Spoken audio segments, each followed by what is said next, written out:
और कराची से आपको खबर दें तो कराची में कुर्बानी के जानवरों को देखने जाना और उनके साथ सेल्फियां बनवाना अब तो ट्रेंड बन चुका है। वीकेंड पर शहर भर से मुख्तलिफ फैमिलीज जीडीसी फाउंडेशन के मरकज में मौजूद कुर्बानी के मकसद से लाए गए खूबसूरत जानवर देखने आ रही हैं। वहां की सूरत हाल जान लेते हैं मंजर रिजवी से। जी मंजर, अपडेट कीजिएगा।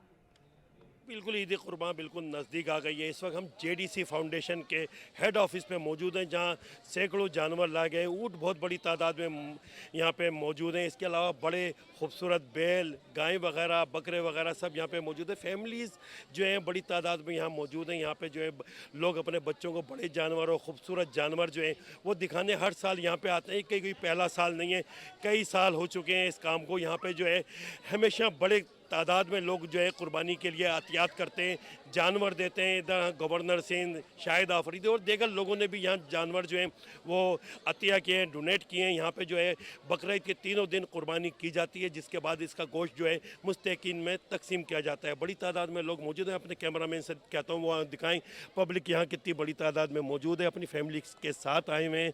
ऊँट देख रहे हैं, बड़े बड़े गायें बैल देख रहे हैं। यहाँ पर रश लगा हुआ है। यहाँ पे सिक्योरिटी के इंतजाम करने पड़ते हैं, बाकायदा चेक करना पड़ता है, क्योंकि इतनी बड़ी तादाद में लोग आ रहे हैं कि यहाँ का निज़ाम जो है वो धर्म भरम